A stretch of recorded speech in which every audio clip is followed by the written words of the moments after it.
Ça veut dire que toutes les personnes qui sont dans les autres religions, ils vont être détruits. Non, c'est pas ça. C'est faux. C'est pas ça. Toutes les personnes qui sont dans les autres religions ne seront pas détruites. Non. Mais disons ceci, toute personne qui n'a pas la sémence de Dieu sera détruite. Parce que ce n'est pas parce qu'aujourd'hui, il y a des témoins. Parmi les témoins de Jéhovah, il y a ceux que Dieu va appeler avant de mourir. Parce que parmi... Bon, d'ailleurs, toi-même, tu viens d'où? Tu viens des témoins de Jéhovah, non? Amen. Mais aujourd'hui, tu es parmi nous. Comment est-ce que tu es venu pour Amen. venir? Grâce. Voilà, Grâce. gloire à Dieu. Grâce. C'est même ça le mot. C'est même ça le mot. Donc, Dieu fera grâce à certaines personnes qui sont dans d'autres religions. Je crois que parmi nous aussi, il y a de ceux qui étaient dans l'islam, qui sont venus ici, ils sont parmi nous. Il y a des catholiques, des ex-catholiques parmi nous. Il y a des ex-bouddhistes parmi nous. Voilà, donc Dieu les a fait grâce afin de venir parmi, en fait, dans sa bergerie. Donc, tous ceux qui sont dans les autres religions n'iront pas en enfer. Dieu fera grâce à tous ses enfants afin qu'ils reviennent dans la bergerie.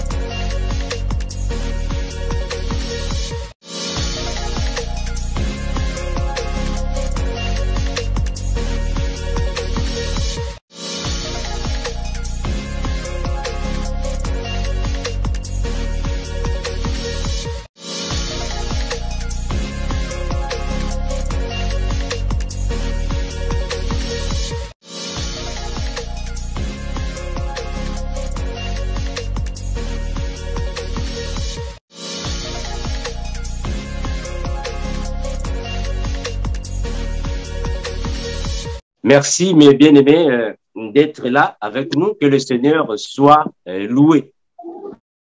Mes frères, j'espère qu'hier, nous avons commencé cette émission, mais malheureusement, on n'avait vraiment pas fini les questions que nous avons eues hier.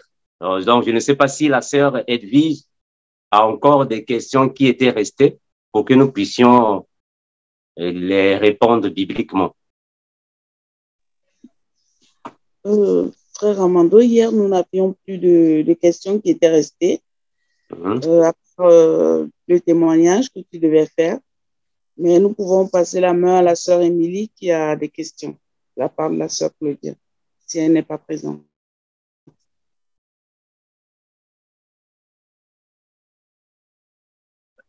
Je vais lire la...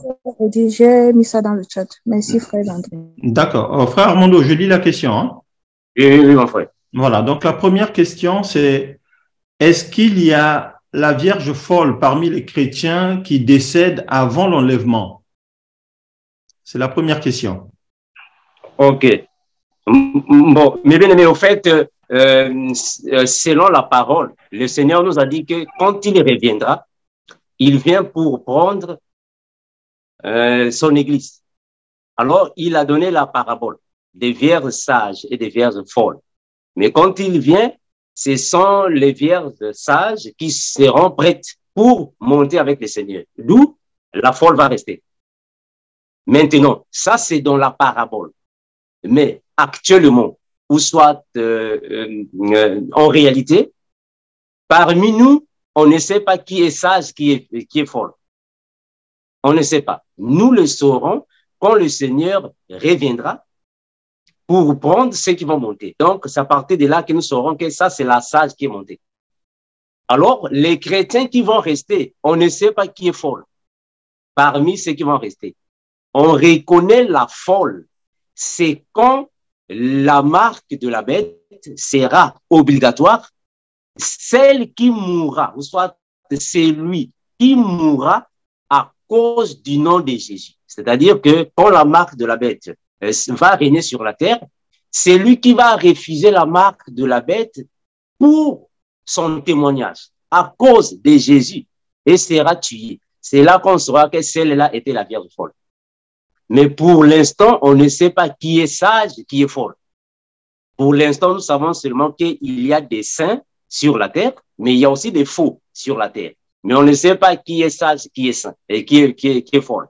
Parce que tous les chrétiens qui marchent dans la sanctification, une fois Dieu les retire de la terre, c'est-à-dire qu'une fois qu'ils meurent, ils vont dans le lieu des repos pour attendre l'enlèvement de l'Église.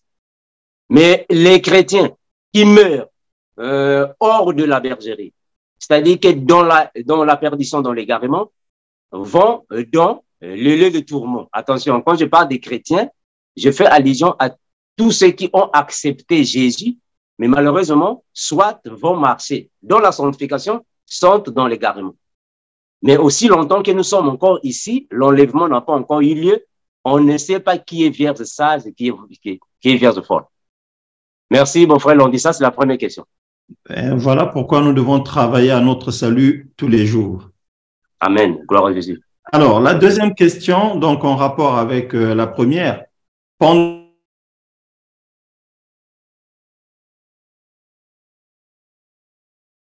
Gloire à Jésus. Voilà, mes bien-aimés, la Bible nous dit ainsi, quand le Seigneur reviendra pour nous prendre, nous sommes partis.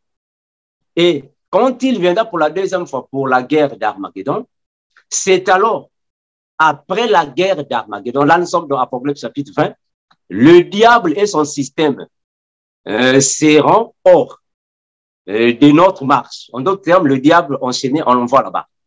Avant d'entrer dans le millénium, il y aura ce qu'on appelle par le tribunal de Christ. C'est-à-dire que Jésus va faire la sélection. C'est cette sélection qu'on parle ici des brebis et les boucs.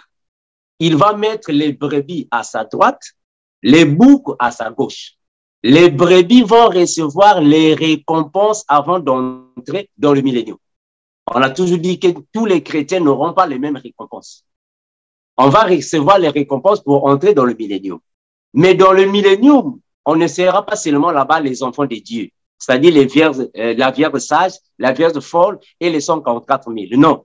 Jésus va faire le tri dans le camp des boucs.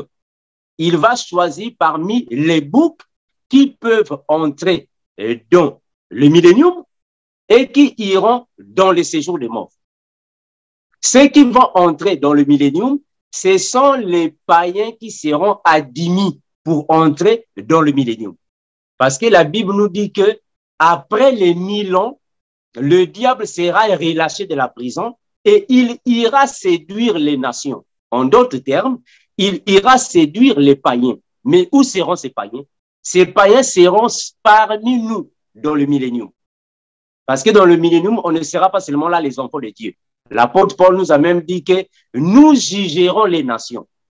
Or, juger les nations signifie tout simplement nous jugerons les païens pendant le millénium. Donc, nous confirmons que dans le millénium, il y aura 4 types de personnes. La vierge sage, la vierge folle, les 144 000 et les boucs. Maintenant, puisque c'est 1000 années, toute la génération de ceux qui vont traverser les 7 tribulations vont être dissipés. Ils vont mourir. Il y aura une nouvelle génération qui va sortir. Parce que c'est 1000 années. Il y a des personnes qui seront nées dans le millénium qui ne vont pas connaître notre époque. C'est seulement dans l'histoire. Parce que c'est pendant les 1000 années qu'ils seront dans le millénium et ils vont mettre au monde. Nous qui irons dans le millénium, nous aurons un corps incorruptible. J'espère qu'on avait déjà parlé sur ça. Nous aurons un corps glorieux. La Vierge sage aura un corps immortel. Nous ne mourrons plus. Nous n'aurons plus envie des hommes, des femmes, des enfants. La Vierge folle sera tuée, allée dans le lieu de repos, va ressusciter, aura un corps glorieux et les 144 000. Donc, pour nous, on sera déjà fait. Ce sont les païens qui vont mettre au monde, ce sont les païens qui vont mourir, ce sont les païens qui seront jugés. Ça, c'est le millénium. J'espère que je m'arrête par là, à moins qu'il y ait encore des questions sur... Non, mon frère, c'est tout. C'est les 2 questions. Je remets la parole à sœur Edwige. Alors, Jésus. Merci, frère Landry.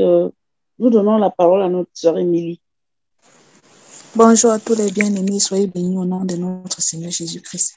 Frère Armando, tel que j'ai compris dans la réponse concernant les vierges folles, ça veut dire que les vierges folles, elles sont appelées folles parce que elles vont passer par la grande tribulation. Ça veut dire qu'elles vont rater l'enlèvement. C'est celles qui sont vivantes. Ou bien j'ai mal compris. Okay, celles qui vont rater l'enlèvement, mais qui ne vont pas prendre la marque de la bête, elles vont mourir pour Christ. Est-ce bien ça, frère Armando? Voilà, très bien. Maintenant, on va préciser. Au fait, elle est appelée folle parce qu'elle n'a pas pris soin de sa maison. Là, nous sommes dans Proverbe chapitre 14, le premier verset. Frère Landy, tu peux nous aider? Proverbe 14, le verset premier. Proverbe 14, le verset premier. Alors, Proverbe 14, verset premier. La femme sage bâtit sa maison et la femme insensée la renverse de ses propres mains. Gloire à Jésus. Donc, elle est appelée folle parce qu'elle ne va pas prendre soin de sa maison. Dans le langage spirituel, la maison c'est quoi? Dans le langage en fait, spirituel, la maison c'est quoi? Jacques, la maison c'est quoi? C'est nous, non? Ça va, non?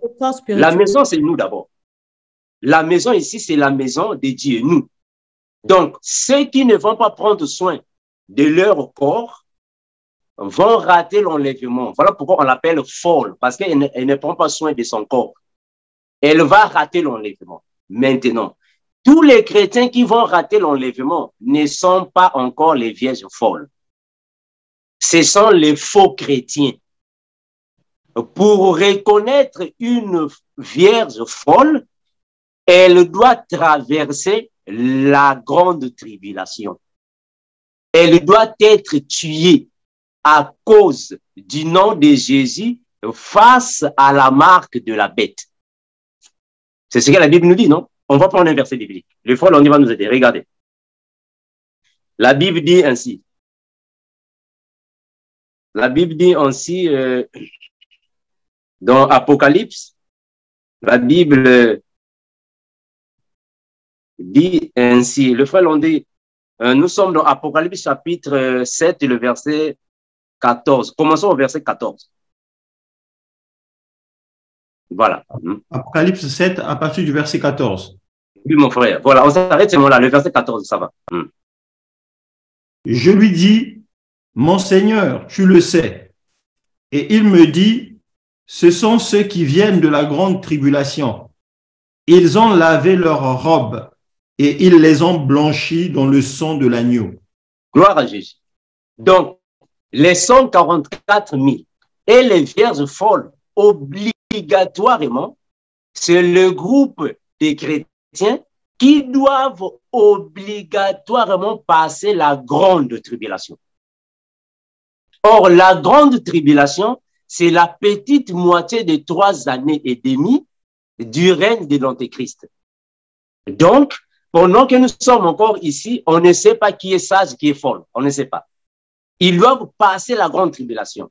Ils doivent être tués à cause du nom de Jésus face à la marque de la bête. C'est alors que Jésus va les recevoir, ils iront dans le lieu de repos. C'est alors qu'on va parler des vierges folles. Parce que il faut comprendre, mes frères, que ce ne sont pas tous les chrétiens qui vont rester après l'enlèvement, qui iront au paradis, ou soit qui iront dans le millénium. Ce ne sont pas tous les chrétiens. Il y a des chrétiens, les faux, qui vont accepter la marque de la bête, iront à la perdition. La sœur Émilie, j'espère que ça va, non? J'ai bien compris, frère, mais ma question, en effet, est celle-ci. Si tel est le cas, si celle-là, les faux chrétiens ratent l'enlèvement et ils ont encore la possibilité de passer par la grande tribulation afin d'être sauvés à la fin, qu'en est-il donc des faux chrétiens qui meurent avant? N'est-ce pas injuste qu'ils ne reçoivent pas aussi une seconde chance, ou bien une seconde chance, comme ça se dit dans le monde, de pouvoir aussi se racheter, si on peut dire, quoi, frère? N'est-ce pas? Non, ma sœur. En fait, tous les chrétiens qui meurent avant l'enlèvement de l'Église, c'est lui qui a marché dans la sanctification. Quand il meurt, direction le lieu de repos. il va se reposer. Mais celui qui ne marche pas dans la sanctification avant l'enlèvement, quand il meurt, direction le lieu de tourment. Donc là-bas, on ne parle même pas des vierges sages et les vierges folles là-bas, même pas. Les vierges sages, on parle des vierges sages au retour de Jésus dans les airs. C'est là qu'on parle des vierges sages. Celles qui vont monter, vierges sages. Mais ceux qui vont rester, on ne sait pas. On parle des vierges folles, ils ou elles doivent passer la grande tribulation. C'est là qu'on parle des vierges folles. Parce que la vierge folle n'ira pas au paradis, mais elle ira dans le lieu de repos pour hériter le royaume des cieux sur la terre. C'est-à-dire que le royaume des dieux, le millénium. Ça va, ma sœur Émilie, à ne pas faire des j'ai bien compris, frère Amando, mais ça me paraît un peu, selon les païens vont croire parce que c'est un peu injuste, ça serait injuste, parce que ces païens, ces frères, ces faux frères qui vont rester après l'enlèvement ne seraient pas différents de ceux qui seront morts avant l'enlèvement. Pourquoi dans la loi qui s'applique, comme le Seigneur a écrit, qu'il est donné à l'homme de mourir une fois, après quoi vient le jugement, pourquoi ça s'applique donc à nos frères qui n'auront pas marché dans la sanctification comme les vierges folles, elles-mêmes n'ont pas marché dans la sanctification, mais elles ont eu quand même une seconde grâce. Au fait, ce n'est pas une question d'injustice, c'est la logique prophétique. Jésus a dit ainsi, aussi longtemps que nous sommes ici sur la terre, quand il va revenir, en d'autres termes, c'est-à-dire que c'est un terme, le ciel va s'ouvrir. En d'autres termes, Dieu va ouvrir la porte de l'arche de Noé. La porte est ouverte. Les gens vont entrer. Après, il va fermer la porte. Quand il ferme la porte, c'est fini. La porte ne va plus s'ouvrir, c'est fini. C'est jusqu'à ce que la prophétie va s'accomplir. Donc, quand Jésus revient, c'est comme si le ciel ouvre, les gens entrent. C'est juste un terme.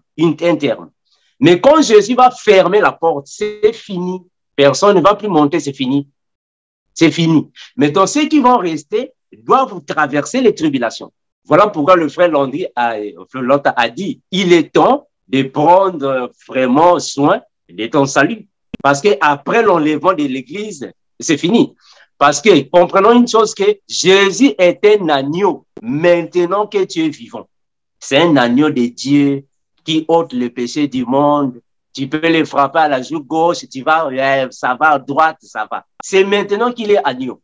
Après l'enlèvement, il n'est plus agneau là-bas. Là-bas, il est lion. C'est fini. C'est là qu'il va tuer même les petits enfants. C'est ce qui s'est passé dans Sodome et Gomorrhe, non? Et en fait, dans le déluge. Quand déjà Noé monte dans l'arche avec sa famille, c'est fini, hein? C'est fini. Dieu là-bas n'a plus pitié. C'est fini. Donc, pendant que nous sommes vivants, c'est alors que nous devons alors améliorer notre vie sur terre. Merci, frère. Merci. Le Seigneur nous aide à garder nos robes propres ou bien les larges. La sœur Elvis. Oui, merci, frère Amando. Nous donnons la parole à notre frère Cyril.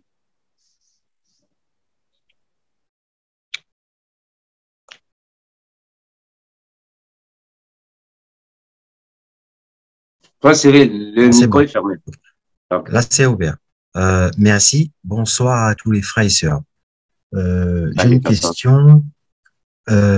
J'étais dans une ancienne religion et dans cette ancienne religion, j'ai connu une personne vraiment qui avait le cœur sur la main, comme on dit, très gentille, généreuse, qui a beaucoup travaillé pour sa famille, mais elle est décédée.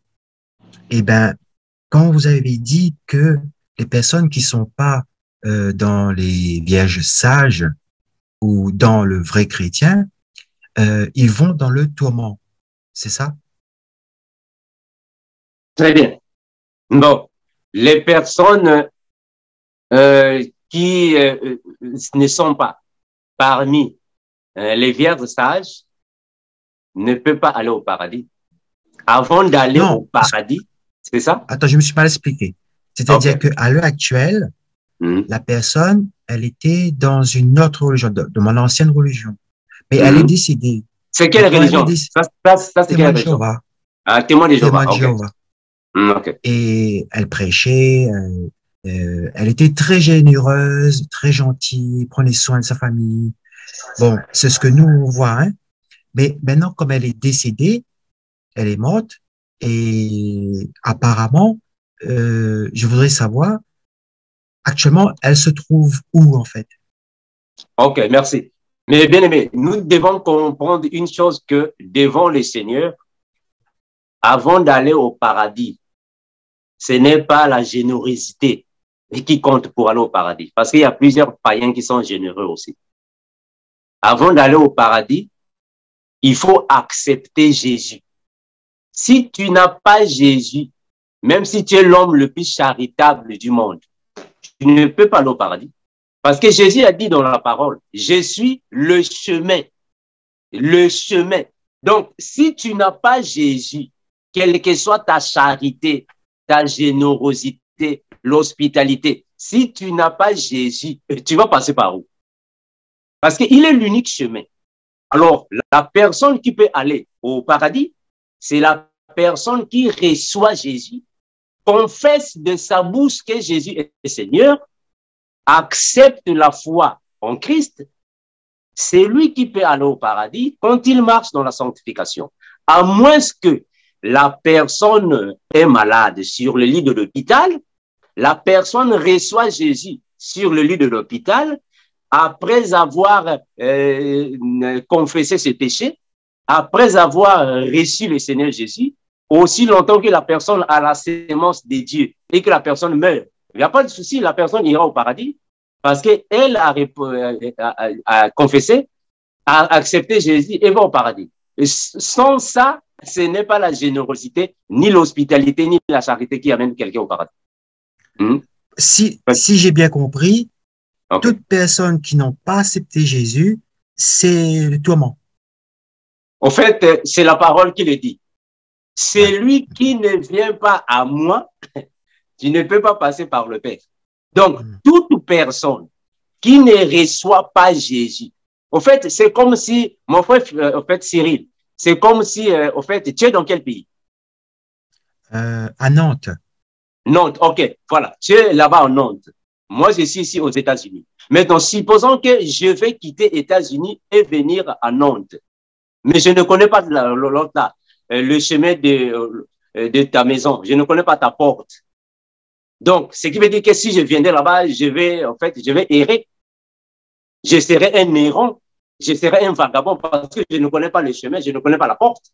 Je dois d'abord connaître le chemin de ta maison. Je dois connaître ta porte afin que je vienne et tu me reçois. C'est la même chose dans la vie spirituelle.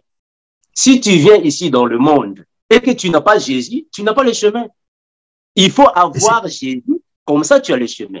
Alors si tu meurs sans Jésus, tu n'as pas de chemin, tu ne peux pas aller au paradis. Et c'est quoi le lieu de tourment? Ok, le lieu de tourment, c'est une prison que Dieu a créée pour détruire la sémence satanique. C'est-à-dire que toute personne qui meurt dans la désobéissance, l'égarement, la perdition, Dieu l'envoie dans le lieu de tourment. C'est une prison qui reçoit toute la sémence satanique afin d'attendre le jugement et aller en enfer. L'enfer également, c'est une prison, comme la Bible. Donc, Dieu a préservé des prisons là où il va détruire la sémence du diable. Donc, c'est le lieu de tourment, l'enfer, l'abîme. Ça va, mon frère? Ça veut dire que toutes les personnes qui sont dans les autres religions, ils vont être détruits? Non, c'est pas ça. C'est faux. C'est pas ça. Toutes les personnes qui sont dans les autres religions ne seront pas détruites. Non. Mais disons ceci, toute personne qui n'a pas la sémence de Dieu sera détruite. Parce que ce n'est pas parce qu'aujourd'hui, il y a des témoins. Parmi les témoins de Jéhovah, il y a ceux que Dieu va appeler avant de mourir. Parce que bon, d'ailleurs, toi-même, tu viens d'où? Tu viens des témoins de Jéhovah, non? Amen. Mais aujourd'hui, tu es parmi nous. Comment est-ce que tu es venu Amen. pour venir? Grâce. Voilà, Grâce. gloire à Dieu. Grâce. C'est même ça le mot. C'est même ça le mot. Donc, Dieu fera grâce à certaines personnes qui sont dans d'autres religions. Je crois que parmi nous aussi, il y a de ceux qui étaient dans l'islam, qui sont venus ici, sont parmi nous. Il y a des catholiques, des ex-catholiques parmi nous.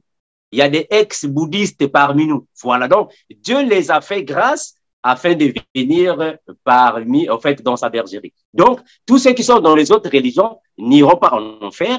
Dieu fera grâce à tous ses enfants afin qu'ils reviennent dans la bergerie. Ça va, mon frère Cyril?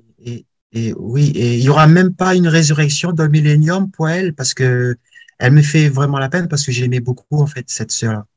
Voilà, je sais, mais malheureusement, toutes les personnes qui existent ici sur la terre sont créées par Dieu, mais Dieu va détruire certaines personnes.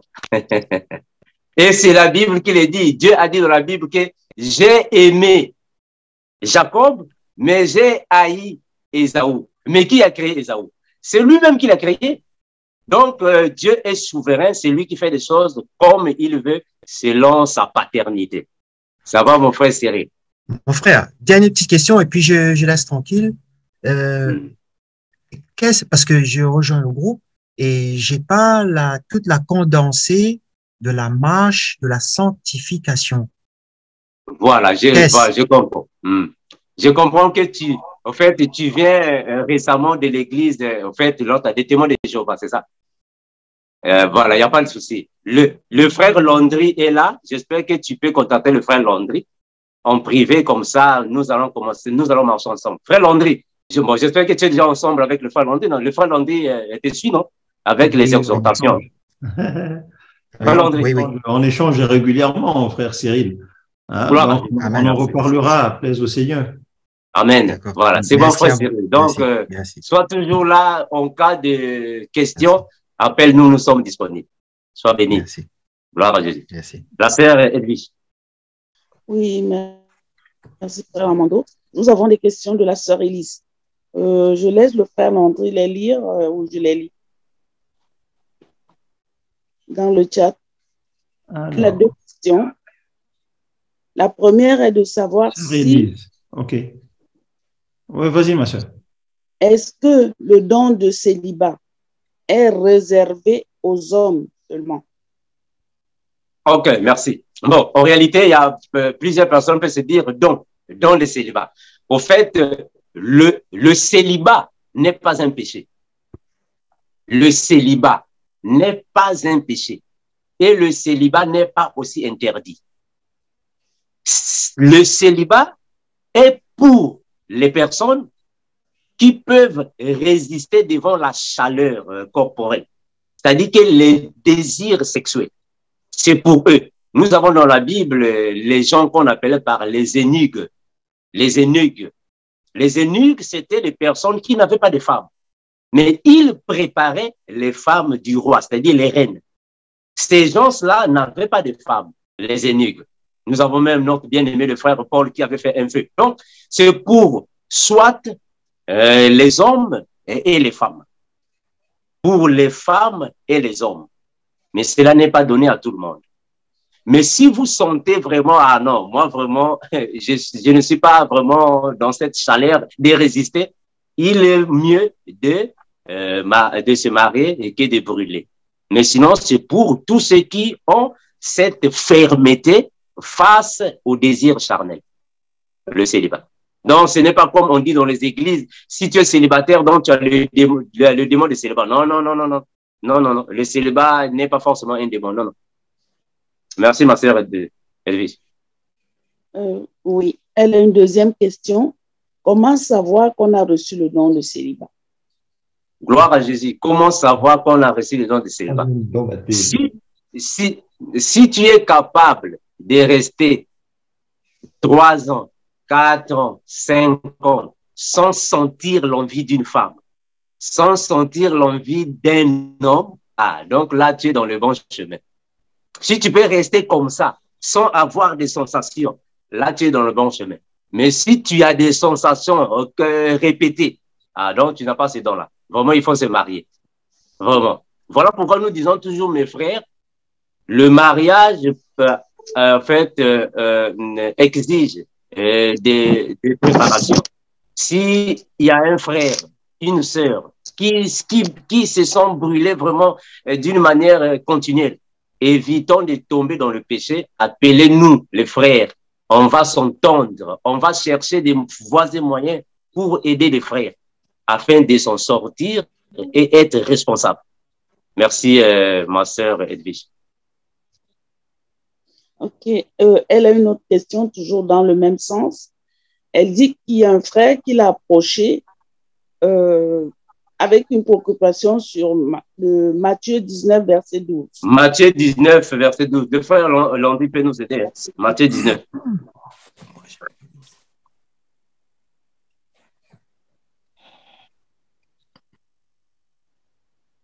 Alors, Matthieu 19.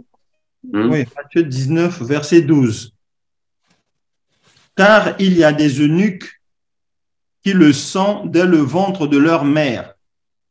Il y en a qui le sont devenus par les hommes. Et il y en a qui se sont rendus tels eux-mêmes à cause du royaume des cieux. Que celui qui peut comprendre, comprenne. Très bien. Okay. C'est clair. Oui, la question, oui, frère Amando.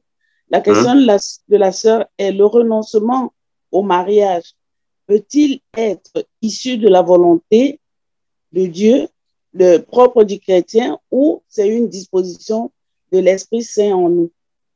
Voilà. Mes frères, on va d'abord lire ici ce que en fait la sœur a donné. La Bible dit ainsi, car il y a des eunuques qui les sont dès le ventre de leur mère. On connaît des eunuques qui les sont dès le ventre de leur mère. C'est eux que nous disons ainsi qu'ils peuvent alors résister. Résister, c'est pas donné à n'importe qui. Ils peuvent résister jusqu'à leur mort. Il n'a pas eu de femme, il n'a pas eu d'homme. Elle n'a pas eu d'homme. Ils peuvent résister. Ce sont des gens qui l'aident déjà. Ils sont nés comme ça. Maintenant, dans le deuxième cas, il y en a qui les sont devenus par les hommes. On donne l'exemple des prêtres catholiques.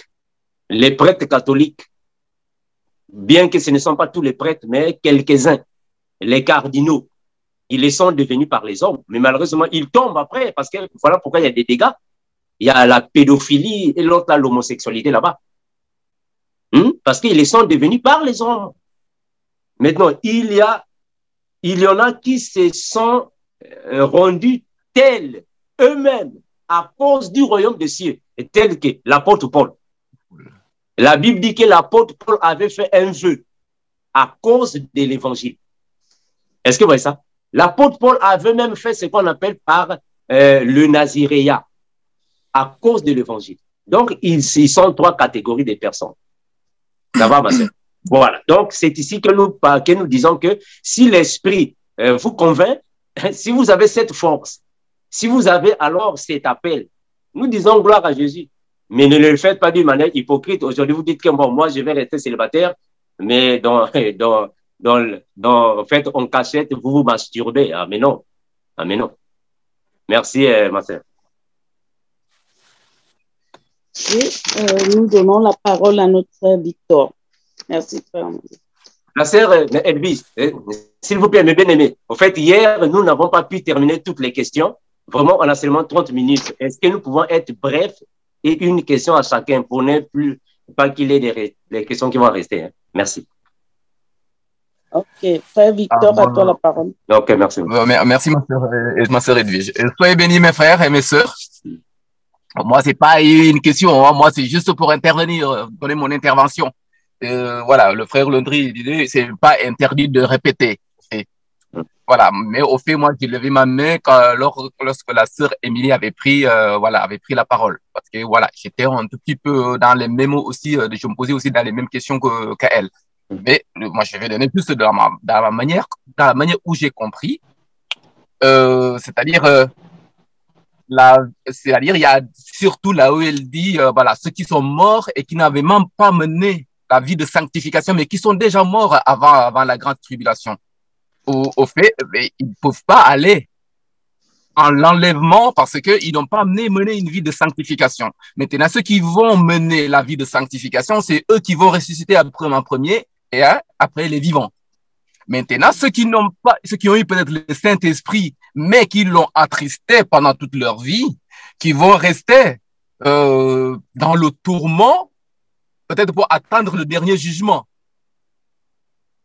Parce que, non, frère Victor, en fait, il faut que nous soyons précis sur ce point. Oui. C'est-à-dire que pendant que nous sommes ici, l'enlèvement de l'Église, vraiment, on doit aller doucement pour ne pas qu'il y ait des confusions. Oui. L'enlèvement de l'Église n'a pas encore eu lieu. Oui. Ça va, non? On est clair. L'enlèvement de l'Église n'a pas encore eu lieu. Alors, si quelqu'un mourait aujourd'hui, si la personne a marché dans la sanctification, automatiquement, cette personne va dans le lieu de repos. Oui. Mais si la personne n'a pas marché dans la sanctification, va dans le lieu des tourments. Dans le lieu de repos, ils vont attendre l'enlèvement de l'Église pour ressusciter et monter au paradis. Dans le lieu des tourments, ils vont attendre le jugement dernier pour être envoyés dans l'enfer. On s'arrête d'abord là. Est-ce que c'est clair? D'accord. Okay. Maintenant, après l'enlèvement de l'Église, quand nous sommes partis, toute personne qui va mourir après l'enlèvement, si tu as marché dans la sanctification, tu vas dans le lieu de repos. Tu vas attendre la première résurrection.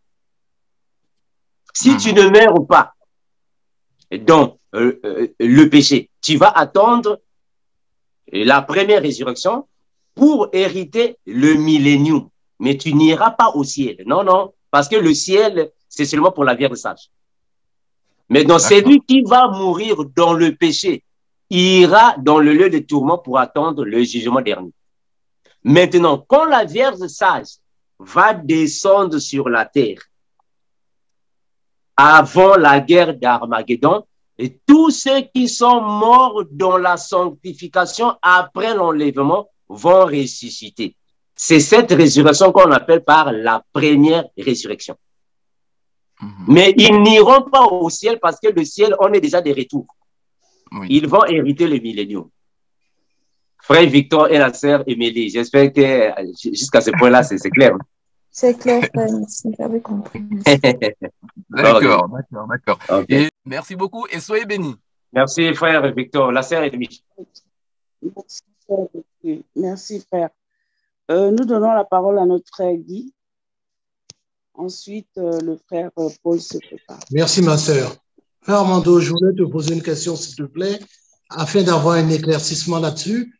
C'est qu'au moment du millénium, mon frère, donc on aura les chrétiens qui vont participer à ce millénium avec le Seigneur Jésus auront un corps glorieux. Mais ils seront parmi aussi les païens. Donc, la question que moi, je voulais te poser, mon frère, c'est est-ce que ces frères qui seront dans le millénium, comme ils ont un corps glorieux, est-ce qu'ils seront visibles aux yeux des païens? S'il te plaît, mon frère. OK. Dans le millénium, la Vierge sage, la Vierge folle et les 144 000, nous aurons un corps immortel, impérissable, incorruptible. Mais les païens auront leur corps physique, biologique que nous avons. Alors, nous ne serons pas invisibles, non. Nous serons comme Jésus était. Vous voyez dans la Bible, Jésus, quand il meurt, il ressuscite. Mais quand il est venu auprès des apôtres, les portes et fenêtres étaient fermées, mais quand même, il est entré. Mais il n'est pas invisible parce que les apôtres l'ont vu. Il était assis, on l'a même touché. C'est le corps-là que nous aurons. C'est le corps incorruptible. Donc, nous ne serons pas invisibles, mais nous serons plutôt incorruptibles et immortels. Donc, avec notre corps, nous pouvons se déplacer. Nous pouvons alors avoir cette facilité de transparence. De traverser les barrières et sans qu'il y ait des obstacles. Mais on ne sera pas invisible. On nous verra, on va nous voir. Parce que c'est nous qui allons juger les païens. Nous serons visibles, mais dans un corps glorieux différent aux païens. Ça va, mon bien-aimé? Ça va, mon frère, j'ai compris, merci. Voilà, Jésus. La sœur Edwige. Frère Armando, je veux anticiper la question du frère, s'il vous plaît, du frère Guy, parce que je vais reposer la même question. Vous dites les païens seront dans le millénium. C'est bien la question. Or, nous savons que dans le millénium, la Bible dit dans le livre d'Ésaïe que ceux qui auront 100 ans seront comme des jeunes. Vous l'avez enseigné la dernière fois. Et j'aimerais que vous nous donniez encore plus de clarification. Donc, les païens qui seront dans le millénium, c'est ces païens, ces personnes que Satan va séduire, n'est-ce pas? Donc, c'est la question. Très bien, merci mon frère bienvenu. Au fait, dans le millénium, il y aura aussi des païens. Parce que nous allons juger les nations. En d'autres termes, nous allons juger les païens. Donc, les païens seront avec nous dans le millénium. Maintenant, la chose qui confirme qu'il y aura des païens dans le millénium, c'est dans le livre d'Ésaïe, on avait vu ça. Dans l'Apocalypse, on nous dit qu'après les 1000 années, le diable sera relâché.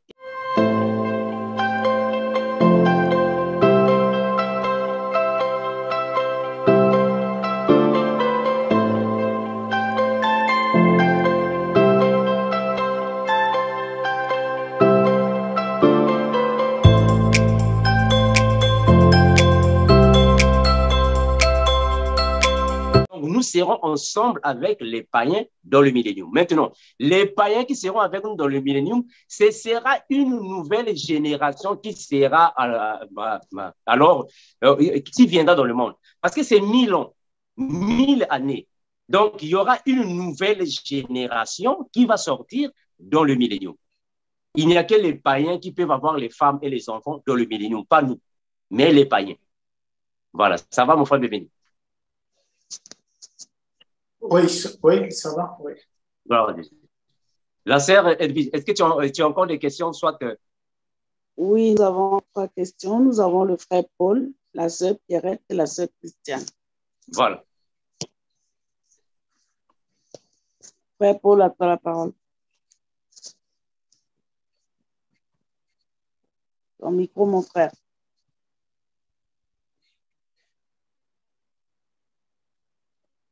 Frère Paul, ton micro. iPad Séverine. C'est le frère Olivier. Ah, le frère Olivier, pardon, mon frère. Non, il n'y a pas de mal, ma soeur. Désolé, hein, c'est la tablette de ma femme, donc c'est son nom qui est inscrit. Désolé. Donc, bonjour, mes frères et sœurs. Moi, j'aimerais juste faire deux petits témoignages que j'avais déjà donnés dans le GEC, mais c'est pour un peu conforter le frère Cyril, parce qu'il a parlé de cette sœur qui faisait du bien et tout. Donc, moi, je vais prendre mon exemple à moi. Ma grand-mère est décédée l'année dernière, et donc, elle était catholique. Et donc, et elle était très pratiquante, c'est-à-dire, elle faisait du bien, elle priait beaucoup. Elle priait beaucoup, la Vierge Marie, son chapelet, elle assistait à des réunions et tout. Et donc voilà, ben je lui prêchais la parole, je lui disais ce qu'elle faisait, c'était pas bon. Donc je disais, grand-mère, ce que tu fais, c'est pas bon. Regarde, c'est marqué là, c'est pas bon, Dieu condamne ce que tu fais et tout. Je disais, regarde, Jésus a eu des frères et sœurs, tout. Bon, je lui expliquais tout ça. Et donc, jusqu'au bout, elle est partie avec ses convictions. Et j'étais beaucoup attristé parce que je sais que son sort était scellé. Donc, j'ai prié le Seigneur. J'ai prié le Seigneur pour lui demander où elle est. J'ai prié, j'ai dit, Seigneur, où elle est partie, où elle est. Et le Seigneur m'a répondu, je crois, par la sœur Pierrette, parce que la sœur Pierrette avait fait un témoignage, elle avait fait un songe où elle disait qu'elle avait vu que tous les âmes des catholiques étaient enchaînées. Donc ça m'a... Je crois que le Seigneur m'a répondu à travers la sœur et voilà. Donc, quand on meurt sans le Seigneur Jésus, ben, le sort est scellé.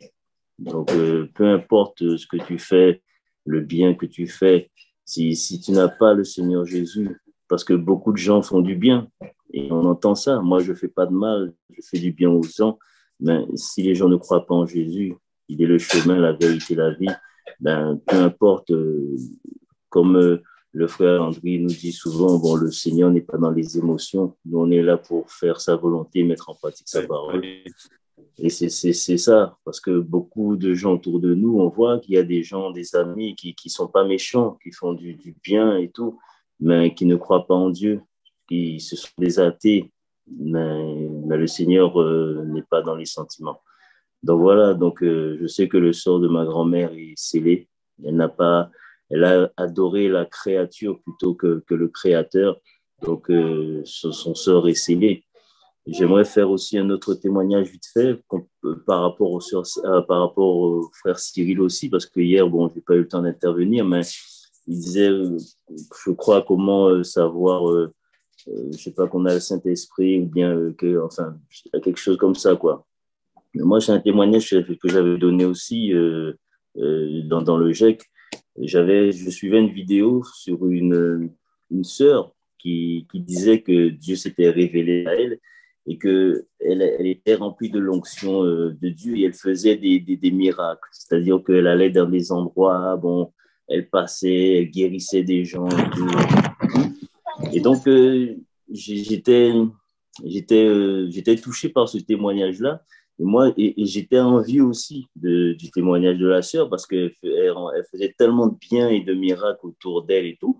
Et moi, je me disais que ça m'avait attristé un peu parce que je me disais que, bon, je disais que je l'enviais, que j'aurais aimé que le Seigneur m'utilise comme ça et tout, que je puisse aussi faire du bien aux autres, quand je passe, bon, les gens sont guéris et tout.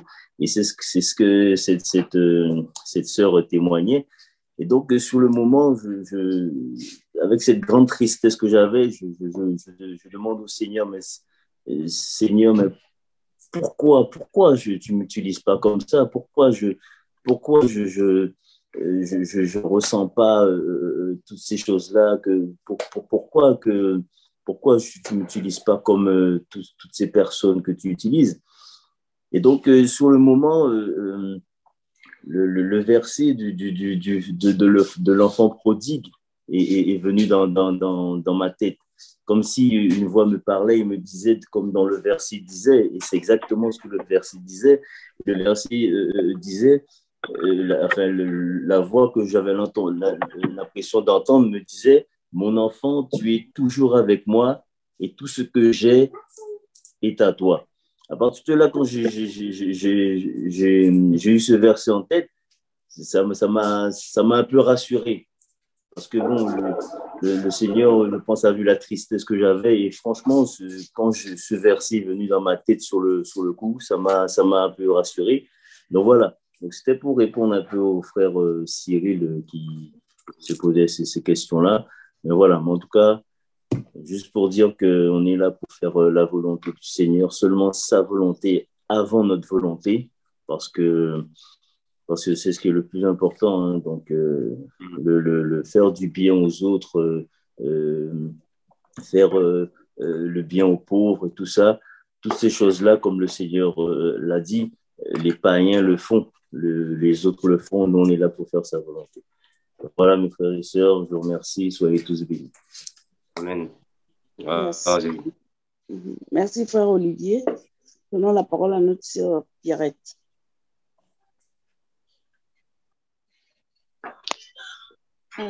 Bonsoir frères et sœurs. Bonsoir frère André. Je rends grâce à Dieu pour ce moment. Alors, ma question, c'est par rapport au millénium. Je me demande, puisque vous aviez dit que dans le millénium, il y aura les chrétiens et aussi les païens et une nouvelle génération également. Alors, je voudrais savoir, est-ce que pendant le millénium, concernant les païens, est-ce que ce sera possible que les païens puissent encore je ne sais pas, chercher Dieu, essayer de donner leur vie à Dieu. Est-ce que ce sera possible que les païens soient sauvés pendant le millénium s'ils décident de chercher Dieu? Merci. Gloire à Dieu. OK. Bon, nous savons, bon, j'espère que là, il faut que nous puissions recourir en fait, à la vidéo que j'ai faite sur le millénium, pas cette année, mais l'année passée. On avait dit que pendant le millénium, Jésus-Christ sera ici sur la terre. Jérusalem sera la capitale mondiale. C'est dans Jérusalem qu'il sera. Maintenant, toutes les nations de la terre vont commencer de monter à Jérusalem pour aller célébrer la fête des tabernacles. On avait déjà parlé sur ça. Donc, la génération qui va naître dans le millénium, ce n'est pas la génération d'aujourd'hui, des païens. Parce que les païens qui vont entrer dans le millénium après le tri des boucs, ils vont naître, c'est-à-dire qu'ils vont mettre au monde. Cette génération qui sortira, c'est la génération qui n'aura pas les souillures de notre époque. C'est une nouvelle génération. C'est alors que la volonté de Dieu va se faire par ce peuple. Parce que regardez, quand Moïse quitte avec les enfants d'Israël en Égypte, ils viennent dans la terre promise. Avant d'entrer dans Canaan, vous savez que Dieu a tué plusieurs personnes. Plusieurs personnes ne sont pas entrées dans Canaan. Dieu a fait le tri. Il a trié et il a tué les restes. Quelques-uns sont entrés. Dans le millénium, Dieu va faire de la même manière. Il va faire le tri, puis vous allez entrer dans le millénium. Et plusieurs païens vont perdre la vie, en fait, seront tués. Après les sorts, parce que c'est ce que la Bible dit, celui qui mourra à 100 ans, il mourra jeune. Donc, il y a encore 1000 ans, la nouvelle génération va sortir. C'est alors que Dieu fera sa volonté là-bas. Parce que ce ne sont pas tous ceux qui seront nés pendant les 1000 années qui iront en enfer. Dieu va faire sa volonté parce qu'il y a des peuples qui doivent aller là-bas, en fait, à Jérusalem. C'est alors que les Juifs vont accepter Jésus et Christ comme le Messie d'Israël. Donc aujourd'hui, les Juifs ne croient pas, mais ils vont croire pendant le millénium. Donc c'est possible que plusieurs personnes vont changer de croyances pendant le millénium parce que le Père sera en présence parmi ses enfants. Ça va, ma sœur Pierrette? La sœur Edwige. Ça va, merci beaucoup, mon frère. Merci, ma soeur. La parole à notre soeur Christiane, puis à la dernière question que nous allons lire dans le chat. Bonsoir mes frères et mes soeurs, bonsoir frère Almondo. Ma question encore, je viens de poser parce que comme la soeur tu viens de dire qu'il va y avoir une nouvelle génération. Est-ce que c'est la génération que Dieu dit que je me réserve une nouvelle génération? Est-ce que c'est la même chose? Bon, nous pouvons dire oui, comme nous pouvons aussi dire non. OK. Parce que il faut d'abord voir c'est dans quelle époque. C'est avant l'enlèvement ou après l'enlèvement. Parce que avant l'enlèvement de l'Église, la nouvelle génération, c'est cette génération que tu vois du frère bienvenu et les autres. Ça, c'est la nouvelle génération. Ça va, ma sœur? Ça, c'est la nouvelle génération. C'est-à-dire que la nouvelle génération commence à partir du réveil spirituel. Or, le réveil spirituel a commencé à partir de l'apôtre Paul. C'est là que le réveil a commencé. Donc, quand Jésus meurt, les apôtres qui sont restés, ils ont commencé à marcher, mais avec quelques doctrines de Moïse. Mais quand Paul vient, le réveil commence. Après un certain temps, il y a eu la rechute. C'est maintenant que le réveil. Voilà pourquoi nous sommes dans le livre de Joël. Vos filles et vos fils prophétiseront. Aujourd'hui, vous ne voyez pas qu'il y a beaucoup de prophètes, les vrais et les faux. La nouvelle génération, ce sont les vrais, les blés qui sont parmi les vrais.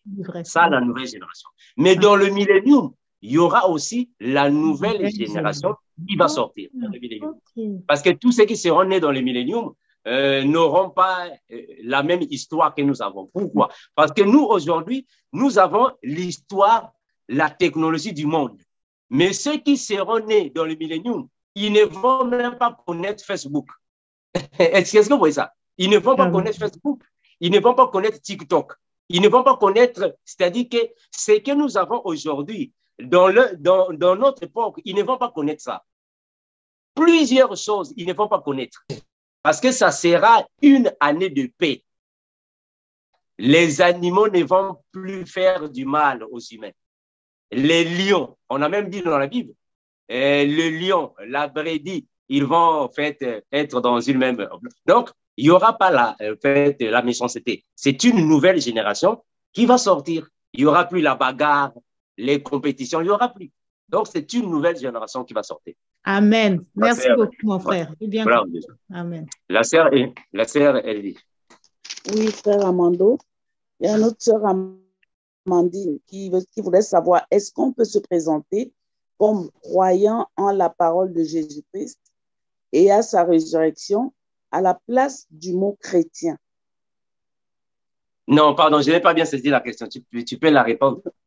Oui, notre sœur Amandine voudrait savoir si l'on peut se présenter comme croyant en la parole de Jésus-Christ et à sa résurrection à la place du mot chrétien, car il y a trop de religions dites christianistes. Ah, bon, mais au fait, c'est ce que nous disons. En réalité, un chrétien signifie celui qui suit Jésus. Mais malheureusement, aujourd'hui, il y a maintenant beaucoup d'infiltrés. En réalité, nous sommes les disciples de Jésus. En réalité. Parce que le mot chrétien avait été donné pendant le ministère apostolique de Paul par les païens. Mais en réalité, nous sommes les disciples de Jésus. Jésus va même plus loin de nous appeler les brebis, mes disciples, mes frères. Et il a même dit dans la Bible, vous êtes frères. Donc, nous sommes les frères et les sœurs. Le mot chrétien ne vient pas de Jésus, ça vient du monde. Donc, nous croyons que nous sommes les disciples, nous sommes les croyants. Et la Bible dit même que nous sommes les enfants de Dieu. Ça, ce sont les termes qui correspondent à nous. Donc, une fois que nous sommes morts, on ressuscite. Bon, le mot chrétien, là, vraiment, on va voir ça entre parenthèses. Nous sommes les disciples de Jésus. Ça va, ma soeur? Okay. Ça va, ma soeur? À moins qu'il y ait encore... Voilà. Amandine, je ne sais pas si la réponse te satisfait. OK, la sœur dit Amen. Wow, merci, mais bien aimés, j'espère que nous sommes à la fin. Ouais, je ne sais pas si le frère Landry, a quelque chose à dire. Oui, j'ai une question pour le frère Landry de prendre la parole, frère Landry. Ouais. Pour la question, j'aimerais savoir si le temps, le millénium, il y aura la restauration de toutes choses, n'est-ce pas? Parce que oui. Il y a le péché de la terre, il y a le faux prophète, le Satan et voilà ses agents. Et quand nous reviendrons pour la guerre d'Armageddon, c'est pour exterminer tous les fondements de mal qui existent sur la terre. Où, voilà, donc il y aura une restauration. Donc j'aimerais encore plus de clarification là-dessus. Ok, je vais aller rapidement parce qu'on va laisser la parole à ton frère Landry. Aujourd'hui, c'est dimanche, donc les parents doivent aller préparer les enfants pour demain.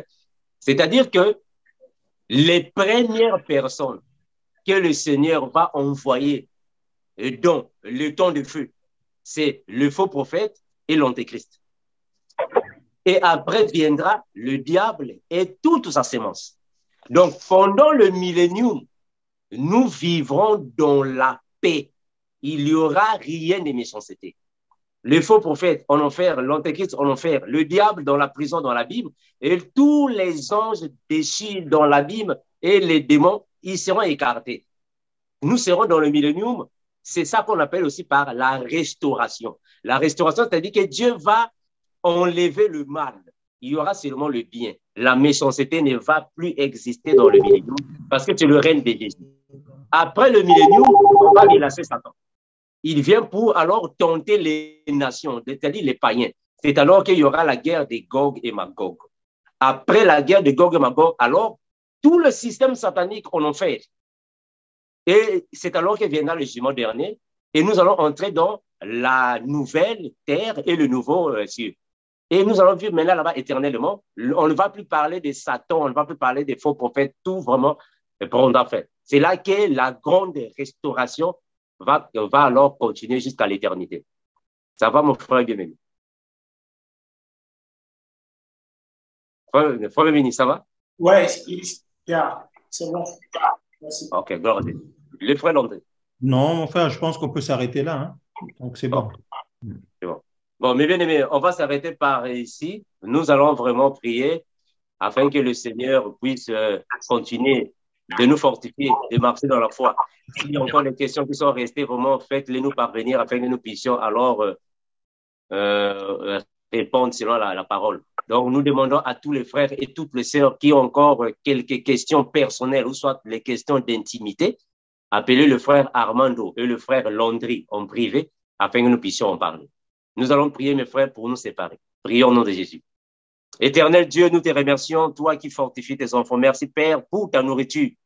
Il n'y a que toi qui peux, Père éternel, planter ta sémence dans la bonne terre de tes enfants, afin que cette sémence puisse germer et donner de bons fruits. Béni God, Père, aide-nous à marcher dans ta parole, afin que nous soyons toujours des parfums de bonne odeur devant toi.